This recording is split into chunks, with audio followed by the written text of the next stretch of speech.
Awesome. Thank you all for being here to this kind of like graveyard shift of ours. It's 6:30. We've been at it since the early morning. So really appreciate all of you being here. And hopefully, I asked Victoria to bring in some beers to accommodate everybody here today. So yeah, here with Tony, going to be talking about funding for crypto startups. I think it's going to be a really interesting one. As it is coming towards the end of the day, we would like to make it as interactive as possible as well. So definitely have a few questions lined up for Tony here today to kind of get things started. But if you do have any, feel free to kind of just raise your hand and we can kind of get straight to it. But Tony, maybe you can give us a little bit of a background to yourself and why you're here with us today. Yeah, absolutely. Thanks, guys, for coming. My name is Tony Dong. I currently lead capital formation and business development at OP Crypto. OP Crypto, for reference, is a $50 million venture fund. We do primarily seed and pre-seed investments across the blockchain. I currently lead the fundraising efforts for our new vehicle. We're raising $100 million for a fund of funds that actually deploys into emerging managers. So two different angles there, but very kind of, intertwined and excited to be here today. Fantastic. Tony, thank you so much. Maybe to give a little bit of context as well about myself, I'm the co-executive director of the Crypto Valley Association, one of the leading nonprofits in the space based in Zug. For a little bit of context there as well, Zug is one of the largest ecosystems with over 1,128 crypto and blockchain companies that have been founded there. Since, of course, Ethereum being founded, a lot of the other crypto startups came to be. And I'm also the managing partner of Storm Partners, which is one of the leading service providers in the space, helping enable the Web3 strategy of some really big firms all the way down to smaller startups. And we've helped a little bit with finance and fundraising for various different entities as well. So maybe, Tony, you can give us a little bit of insight into what your investment thesis is, what you're looking, what you normally look for.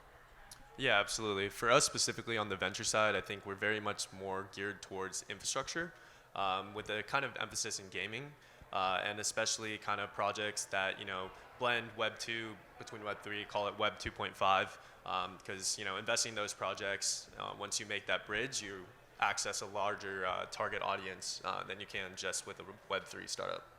Awesome. Okay, so infrastructure and gaming, we'll definitely get to that, but maybe we kind of dive straight in and kind of like tackle that kind of thorny bush in the room, markets. What are your thoughts?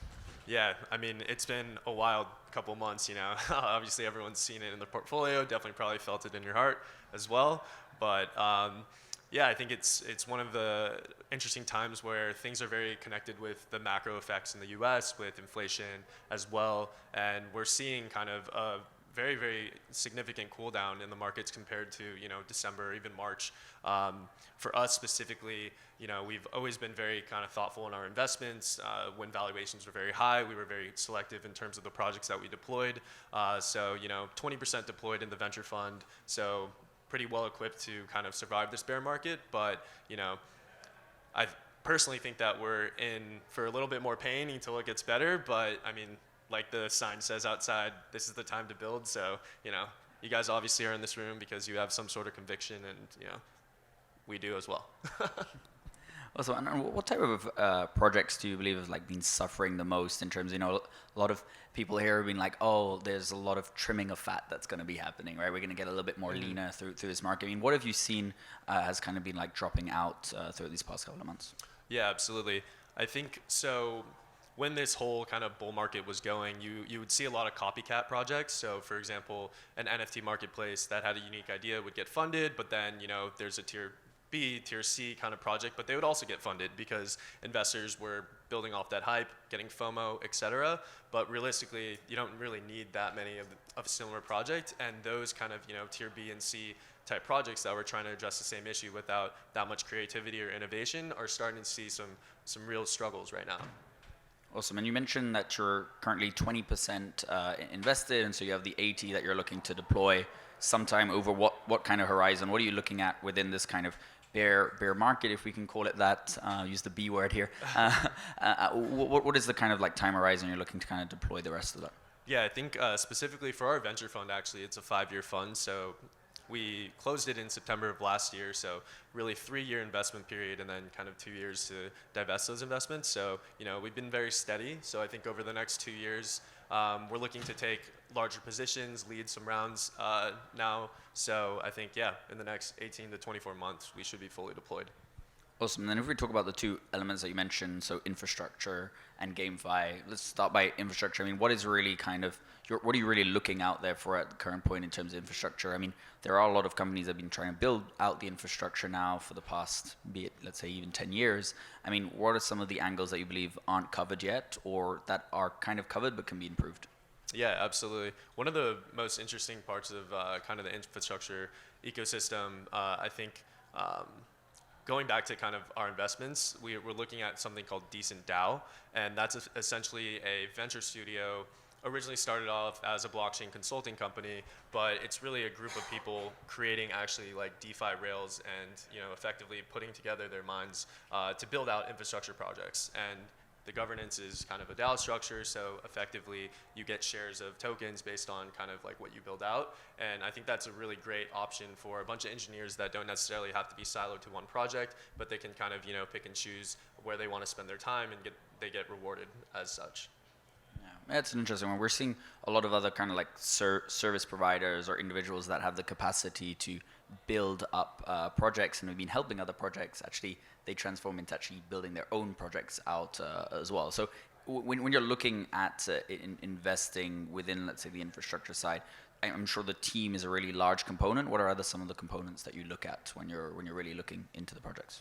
Yeah, definitely. Team is extremely important. We have a pretty long due diligence process in terms of just looking at the project, the roadmap, seeing if what they're asking for in terms of fundraising is appropriate, considering what they're trying to build. And then a lot of the kind of teams that we back are not first-time builders, so they may have exited maybe a Web 2 company or have had a lot of experience building in Web 3. And I think that's really important too, to just have a really core, competent CTO and management, et cetera. And we're very, very close with our portfolio companies. I think that we definitely try to help them out as much as we can between exchange connections and knowing people in the crypto space. So when they grow, we grow too. So it's symbiotic. Awesome. And on the GameFi side, I mean, I've always been a bit like biased on GameFi because being an ex-gamer, I always used to love to game, and it was always like play for fun, right?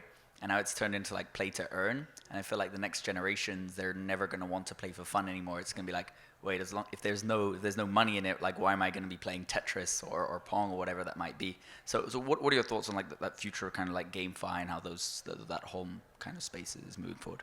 Yeah, I think honestly, all games in the future should have probably a component of Web3 blockchain integrated.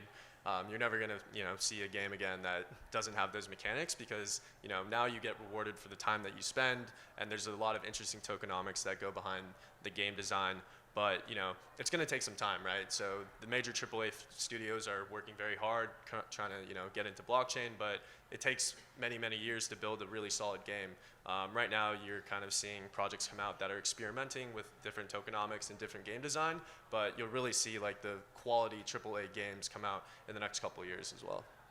Fantastic. And if we look at those like GameFi projects, a lot of them have like either NFTs, which are like the in-game kind of avatars. They have their own token and all these things. What are your thoughts about projects that have multiple tokens in them from like an investment perspective? Like, how do you get exposure to those projects? Do you kind of invest in all each kind of like from the equity standpoint, from the token, from the NFT? Do you get like a little bit of each? Like, what is your preference, and what do you think about that model as well? Yeah, absolutely. For us specifically, I mean, we do a mixture between equity and token investments. I think for us, our preference is token actually, because just, we're better able to, assist them in a value add manner, just given our connections to the exchanges, market makers, et cetera. So on the gaming side, I think we're seeing a lot of new games being built, but hold on, I just lost my train of thought. Can you give me the question again? The question is essentially when you have these different token types, yeah. right? You have an NFT, which has a different, let's say, value proposition to a utility token, which of course has a different value proposition to actually have the underlying equity. And if I add a caveat to that, is that none of the two former ones that I mentioned are actually investment products, right? As in, like, if you go to a financial regulator and you try to get an opinion on them, you're actually going to tell them, hey, this is not financial product, like we're not trying to, like, this is not going to accrue in value, all these different things, yet they're being used as financial instruments. And so when you're investing in them, you mentioned you Yeah, do more we tokens? honestly haven't looked at any kind of gaming projects that have NFT components to them. It's pretty much all just token related. But at the same time, our core thesis is it's really hard to essentially find which is the best game. There's always going to be games being developed, etc. And you really have to invest in all of them to hope one of them will be really successful. And investing in the studio model is also a little bit difficult, which is why we tend to try to focus on the infrastructure layer instead. Yeah, I'd love to touch upon that one when you mention like the studio model, right? Do you normally try to invest in the specific games themselves, the ones that you think are going to do well, or do you try to kind of go from that group approach and like, okay, this studio is developing some really nice games, I'm going to try and approach them because I think whatever happens, maybe it's 1-2 games kind of flop, but that third one is really going to do well, like studio or specific game? Yeah, it's definitely the studio model, but we actually do more investments in the gaming guilds. So Merit Circle is one of our big portfolio companies, as well as Snack Club, which is what they're doing in kind of LATAM. And that's a really good avenue to get exposure to the gaming kind of world because, all of these game companies are going to these guilds to essentially kind of make a relationship. And by seeding them, you see all of the deal flow, and you're really able to kind of pick and choose which projects are the best, but also by investing in them, you kind of get an overall exposure to the ecosystem based on the games that come into them. Yeah, fantastic. And of course, it costs a lot of money to build out a game, right? And some of these games are really well funded. But from the gaming side of the community, it hasn't really been adopted so much. There's not many kind of gamers that have been like, wow, play to earn games, this is amazing. It's been mainly from kind of like crypto degens that are kind of be like, oh, I can do this, or even maybe in some developing countries. I mean, in your opinion, what is kind of lacking for there to be more adoption from the gamers that really like playing games to kind of be like, oh, I can play this game that I like and also earn a living whilst doing so? I mean, where do you believe that friction comes from, and do you believe that there will ever like be a kind of a bridge between that or not? Mm-hmm. I think we're at the point where it's still a little bit early in that you're playing these play to earn games, but that you're playing it because you're trying to earn money in tokenomics, whereas if you're playing like a Grand Theft Auto or a Call of Duty, you're playing to have fun. And I think the games aren't there at the point where I think eventually while you're playing these games, you won't even notice that it's related to blockchain. You won't notice that they're creating a wallet on the back end. You won't notice that you're accruing tokens. You're just playing to have fun, but you're also interacting in Web3 and gaming, and that's where the shift will happen eventually for sure. Yeah, there's even a rumor that just came out, I think it was today or yesterday, that GTA 6 has a crypto component in it. So actually, it's a really great example. I can't wait. This is going to be crazy. And maybe I touched on the element of the developing countryside where you see a lot of, be it like Axie Infinity, Alien Worlds, a lot of these other like play-to-earn games that are really the kind of the ones that are being adopted the most at the moment. A lot of their community comes from Asia or from let's say developing nations that are playing those games because they can earn more by playing the game than they can maybe by going out and working. I mean, do you see that's then converting more into let's say the westernized nations as well, that there being more of a balance of these play to earn games, or do you believe really it's going to be for those individuals to bridge that labor wage gap? Mm-hmm. I mean, just right now, the product market fit is in the emerging markets because, you can make more money than your actual job. But whereas in the Western world, like you do have well-paying jobs, like you're willing to, pay someone for their time. So until, the tokenomics model switches and whatnot, I don't think people in the Western markets are really going to be spending their time playing Axie Infinity to farm, SLP and whatnot. But there still is a bit of clout to it, right? If you look at maybe the kind of the Bored Apes, they're rather expensive, and people want to buy one for the clout of being able to then use it within like the other days other side, like in the metaverse as well. So maybe there's a way to kind of have an element that is maybe a bit more expensive, and that maybe is approached by these people that might just want it for clout, and then the other side where you can actually work to kind of earn it up as well. Totally. Yeah, but to your point, I think it's like those types of games like are very crypto native users that play. It's not like your average Joe is, playing Axie Infinity and stuff, but once you get that model in like a Grand Theft Auto or whatnot, those skins become way more valuable. And honestly, like one of our theses at the fund is gaming is going to bring the next 100 million users to Web3, just given, the amount of interest there is, and they're not even going to realize that they're moving over to the blockchain. It's going to be, seamless, hopefully. Yeah, hopefully. Yeah. Fantastic. And if we move on to a topic based around like the jurisdictional element, right? I mean, you're based in New York, in America. You're here in Europe, in Barcelona. I mean, why are you here? I mean, not from like like what brings you to Europe? What are your thoughts about the European ecosystem? How do you feel about being here? Yeah, no, I love, traveling around, meeting new people. I think Europe is definitely kind of an area that our fund specifically doesn't have very great roots. So it's important to, show face, meet founders, meet funds, etc. And I do think that the EU is definitely, more advanced in terms of setting up legal frameworks than the US. Obviously, we're going to see a lot more kind of, legislation being passed and with all the stablecoin stuff that happened. But I think the EU is a little bit more forward thinking in that, which is great. So love to hear new perspectives, love to connect with people, and yeah, it's great. Fantastic. And in America, I mean, how do you, like, when you're looking at projects there, when you're looking at investment rounds in America, we all know that kind of there are a lot of projects in Europe that actually go to America to seek fundraising, especially in Switzerland. We see that Switzerland is named one of the most innovative countries in the world. However, I mean, a lot of the unicorns or that become unicorns, they actually go to Silicon Valley or somewhere else. I mean, you mentioned that you're seeing Europe, Barcelona, other kind of crypto hubs in Europe as talent pools of interesting innovation. I mean, how does America see that, or how does like other fellow investors of yours see that from the American perspective? Yeah, I do think there is a lot of venture capital money in the U.S. and a lot of projects do come to try to get that capital. And the topic of this discussion is funding at its peak, and I think it was pretty hectic.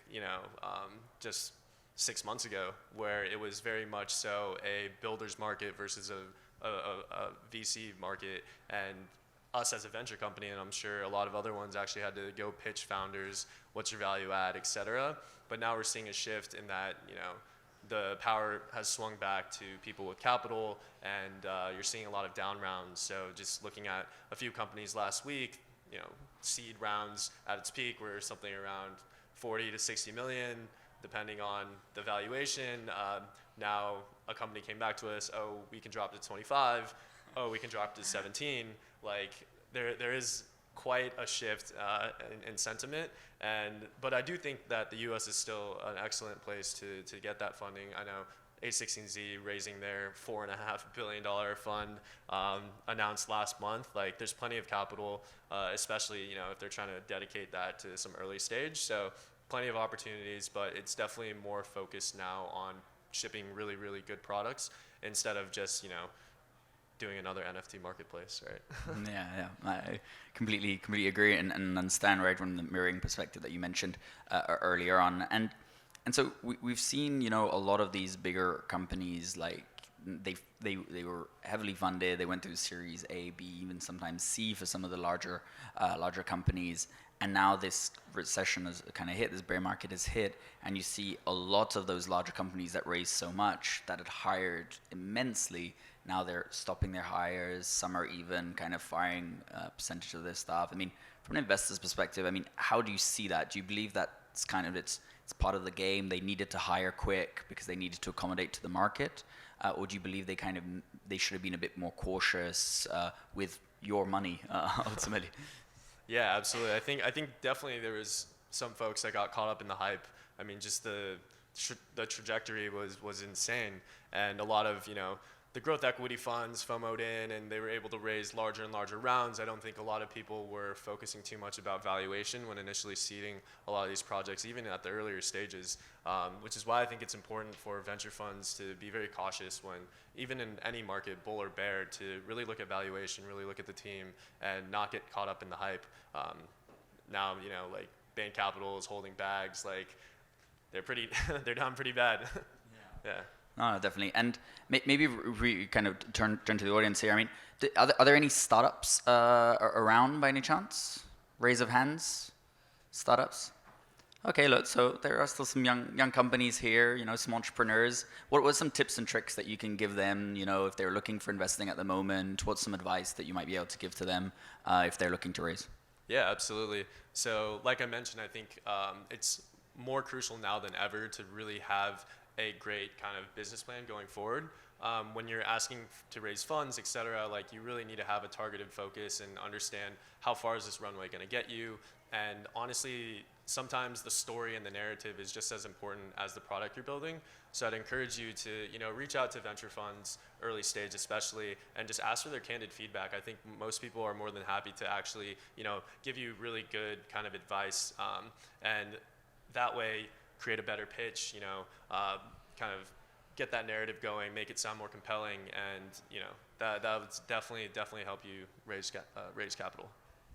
Fantastic. And maybe one of the last questions here before we do turn to the audience for some questions. I mean, maybe you can leave us with some of the trends that you're seeing, what you're really looking into for the future, and some things that you believe are going to be trending for the next 6 months, maybe year, that you believe is going to be maybe not the next hype wave, but that you're like, okay, this has a really good, there's a really good opportunity here to invest in. Mm-hmm. For me personally, just leading our fund of funds effort, I'm really bullish on emerging managers coming to the space now.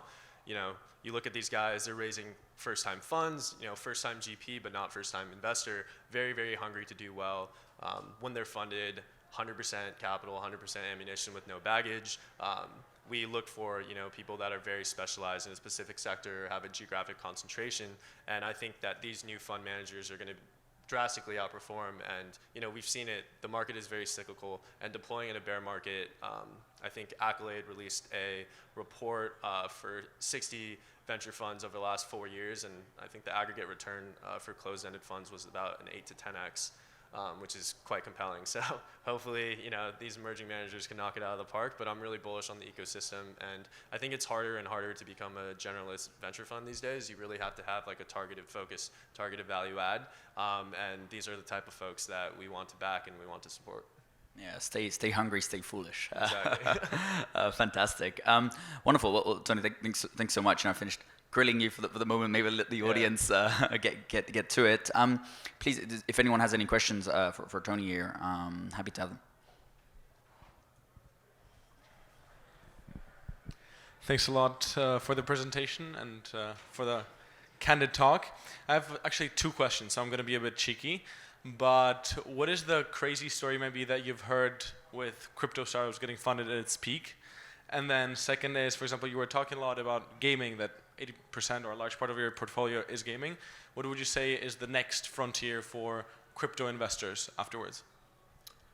So to answer your second question first, I'm really bullish on the metaverse actually.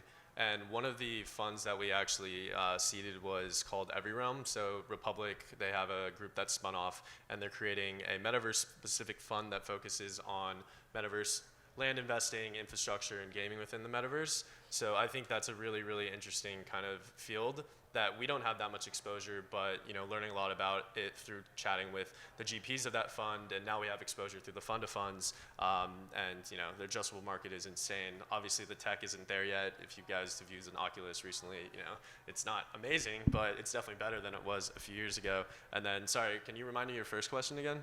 What's the crazy story in the height of crypto funding?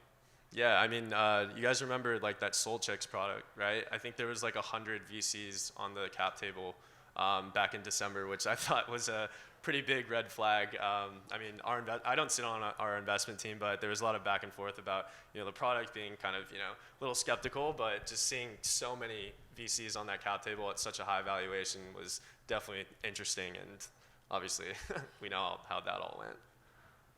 Thank you. Yep.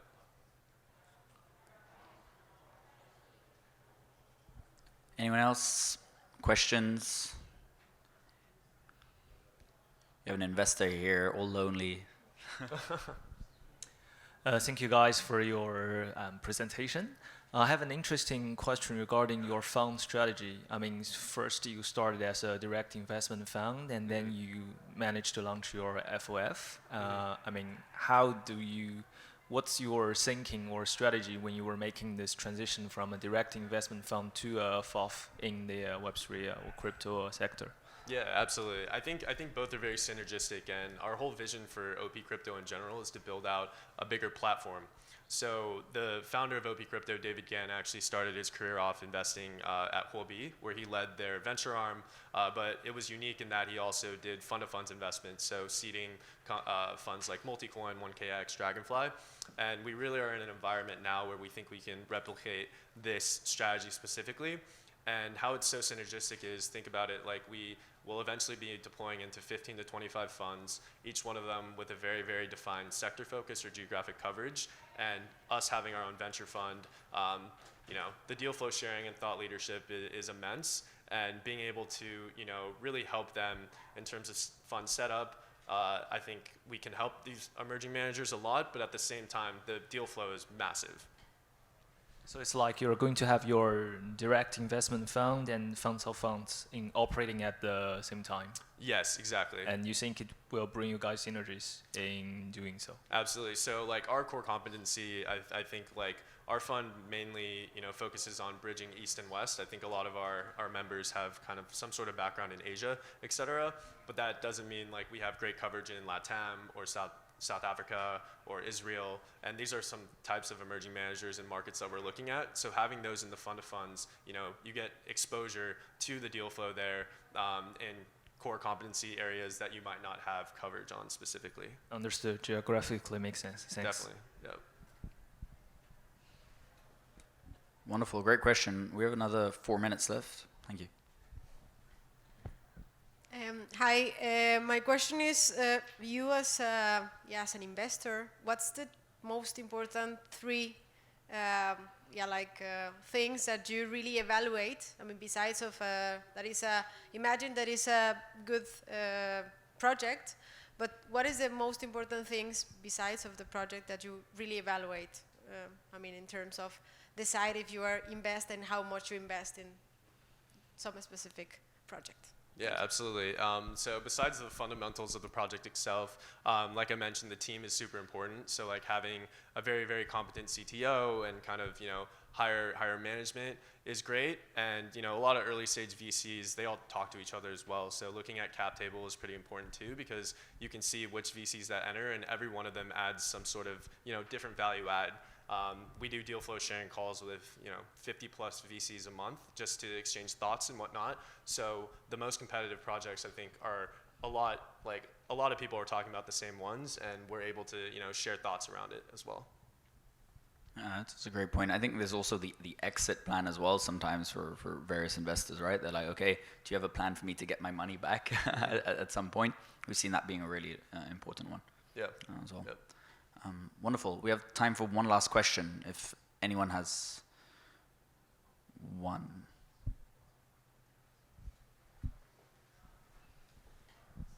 Thank you, guys. So, short question. Do you read cold emails? Do I read cold emails? Yes. Yeah, I do. Like I said, I don't sit on like IC or anything, so when projects come through, I definitely just forward them off to the right folks internally. We have analysts that specialize in each specific vertical. So I mainly do capital formation on the fund of fund side. But to answer your question, yes, I do. My email is tony@opcrypto.vc, and my Telegram is TonyDongOP. There you go. You will read it. Tony, thank you so much for joining us here all the way in Barcelona. Hope you all enjoyed it. And now time for the drinks. Thank you. Thanks, guys.